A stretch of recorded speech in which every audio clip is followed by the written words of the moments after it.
The Kingdom of Saudi Arabia is looking to become a powerhouse in all sports.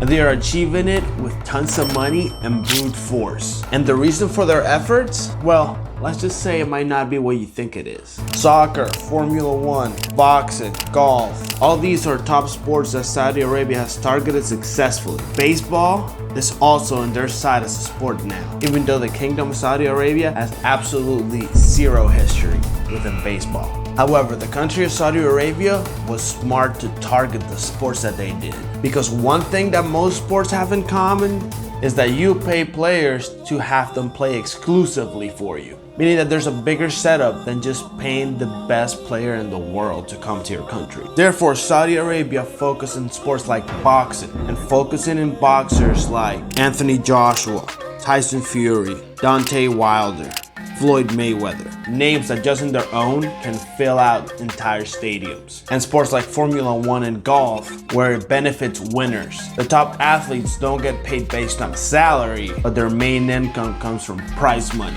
Therefore, money, it was all it took to attract top talent. Now, getting a Formula One race is fairly straightforward. Just make them an offer that they can't refuse. A great track, a great experience, great wealth, just everything that Formula One could want. Their sights were set on golf next. This time not as a partner, but as a competitor. Enter Live Golf. An investment with backing of the Saudi Sovereign Wealth Fund was announced.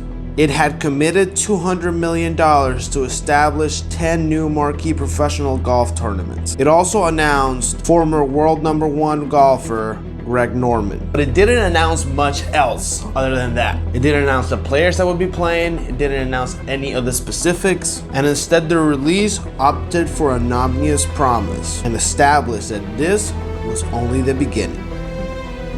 For other sport leagues, it might be easy to write off the arrival of such an overly optimistic challenger. Established leagues have money, they have the TV deals, and most importantly, they have all the talent. And the PGA Tour, the most prestigious golf circuit in the world, has a little difference, yet this difference is key in this situation. While the PGA has the money and it has all the TV deals, it doesn't pay for the luxury of keeping talent locked down, whereas most professional sports leagues do.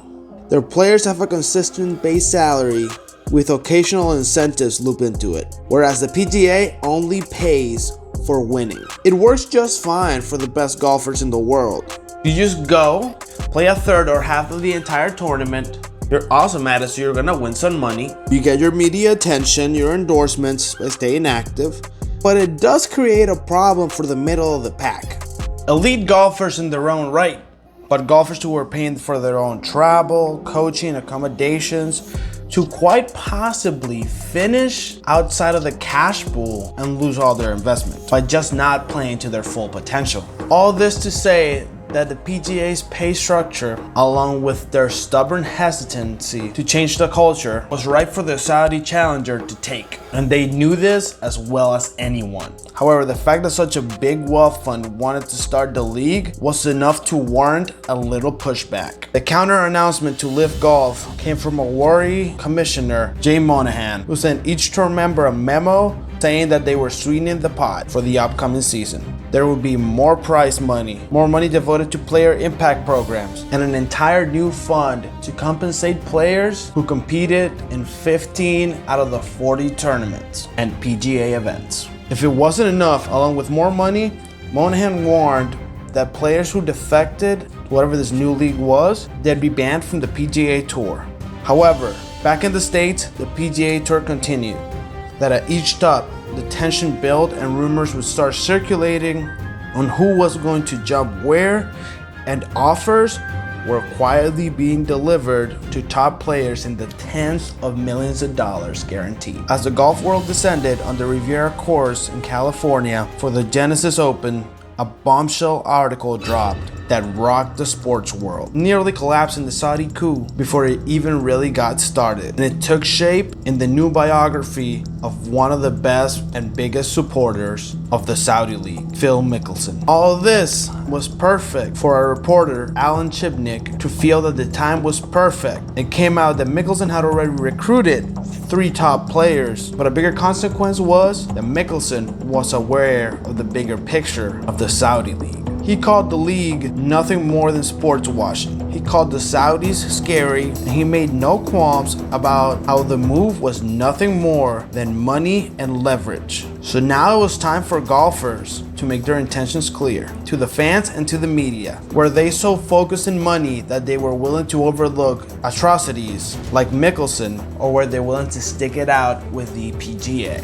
However, some even refused to make a decision, saying that they had signed NDAs, meaning that they were a lot deeper into conversations with LIV Golf that anyone could have imagined.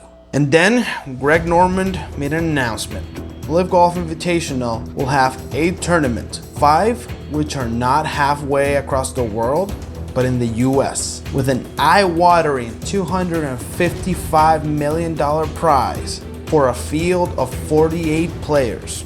A format that had golfers not only playing 3 rounds rather than 4, but it had convenient locations, essentially providing convenient locations, low stress, less competition, more prize money, and in fact, prize money that on a tournament by tournament basis would beat the PGA Tour by more than double of what the PGA Tour offered. The PGA Tour thought that dangling the carrot and Mickelson putting his foot in his mouth would be enough to detract the world's best players from moving away. You can put it simply as they couldn't be bothered. However, players were shocked, and one by one they changed their mind and thinking that perhaps this golf tournament isn't as toxic for public relations as they thought, or at least enough to warrant the money.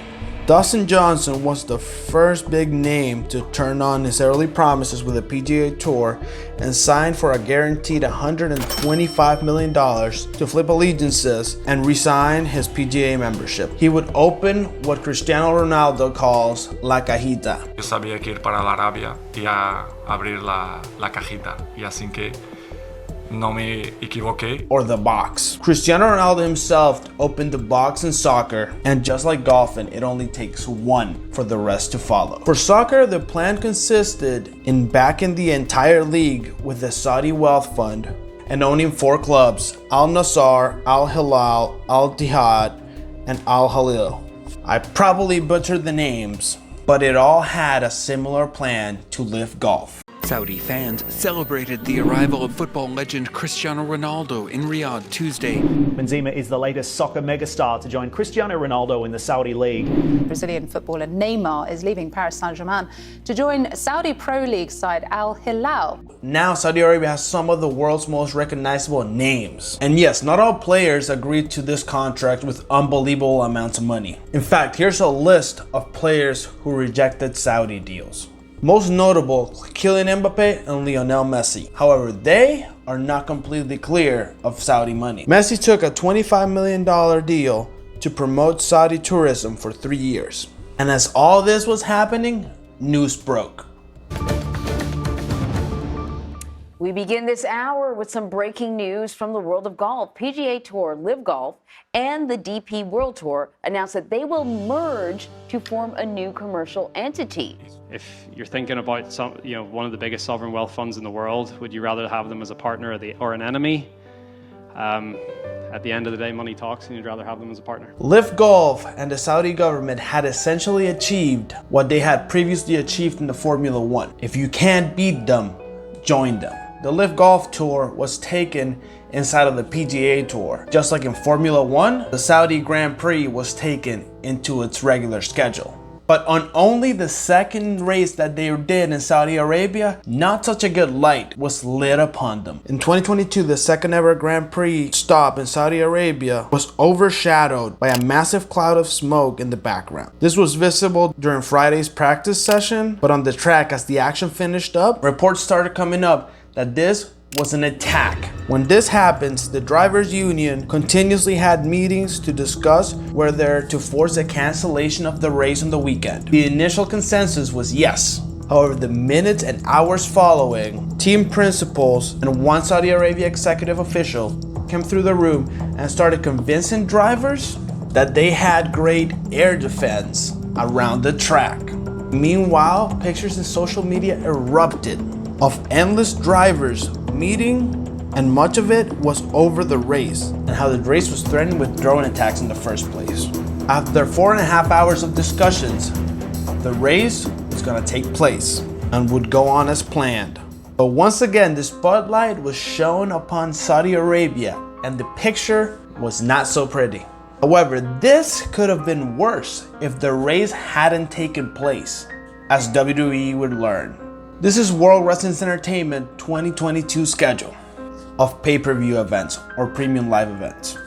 WWE packs a non-stop calendar of TV, however, these events are the bigger ones, the ones that all the TV builds into. This is when you see the champions defend their titles. As you can see, there's 22 of them, and only 3 of those are not in the United States. Wales paid WWE to go to Wales, and Saudi Arabia pays WWE $50 million per event to WWE, and the contract is for 10 years and 2 events a year, essentially bringing out the total to $1 billion over 10 years. This accounts for 30% of the revenue of the 37th most valuable entertainment company in the world. But this relationship got off to a rocky start, and this got a lot more real than the F1 race. In 2019, an event called Crown Jewel failed to air live in its host country. There is still no official explanation of why this happened, but there definitely are plenty of rumors of why it happened. The most realistic one, the Saudi government was late in their $60 million payment for the prior event. And you can corroborate this by looking at the financial reports. And either to force their hand or in retribution, WWE briefly cut off the feed to the Saudi local broadcasters. Ultimately, the event did make it to the broadcast in the country with a 1-hour tape delay. But then, WWE faced its own issues as 200 performers and personnel gathered at 3 a.m. to charter a flight back to Buffalo, where the company's flagship Monday Night Raw is being filmed. Flight crews started to announce delay after delay after delay after delay with no explanation. One anonymous wrestler later testified in a lawsuit against WWE, stating that the doors of the planes were blocked by armed guards with black militia attired, and that crew members stated, "It seems like someone doesn't want us to leave the country."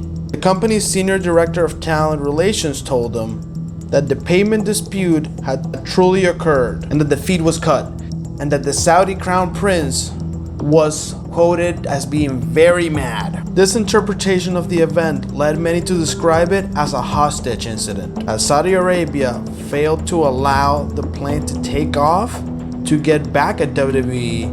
Now, this testimony is only of one small part of the larger suit alleging that WWE misrepresented the broadcast rights with the Saudi government to its investors. But the WWE couldn't get out of it and had to pay $39 million to settle the lawsuit. Not an admission of guilt, but at least an indication that it was too difficult to disprove the claims, and therefore they just decided to settle. But why is Saudi so serious about these sports? And they are willing to deliver major scares and threats for what, after all, is just a game. Well, enter Saudi Vision 2030, a vision where the kings want to westernize Saudi Arabia, most of it done through sports. In fact, critics argue that Saudi Arabia is using sports as a tool to distract from the real issues of the country, a term known as sports washing. The murder of Saudi journalist Jamal Khashoggi in 2018, for example, remains a controversial flashpoint in Saudi Arabia's relations. Furthermore, the country is also notorious for its crackdowns on freedom of speech, peaceful dissent, human rights. Saudi Arabia sentenced a man to death in July. His crime? Criticizing the country's leadership on Twitter. The nonprofit's recent report highlights dozens of Saudi human rights defenders activists remain imprisoned from critiquing authorities and advocating for political reforms. So we should think about what we mean by the term sports washing. What we mean is that a nation or an organization is using their involvement in sport in order to project a positive image of themselves, perhaps a more positive image than everybody else has. Nothing happens in Saudi Arabia without it being something that the ruling family wants to happen and that MBS wants to happen. So there's no question that he's behind this. And of course, he has an image of his own that he needs to whitewash as best he can. So he must certainly be hoping that this kind of investment will help promote a better image, not just of Saudi Arabia, but of himself. Now, whether if this is the case, I'll let you be the judge of that. But what it is true is that MMA is a sport that Saudi Arabia has never been able to bring into their country. And it is a sport that is alleged to be as dirty as the alleged kingdom of Saudi Arabia. So watch this video right here to see how this illegal sport became one of the biggest sports in the world. And now merged with WWE, they could be making their way to Saudi Arabia soon. See you in the next video. See ya! I hope it goes away. Whether you like it or not, PIF, we're going to keep spending money in golf. At the end of the day, money talks, and you'd rather have them as a partner.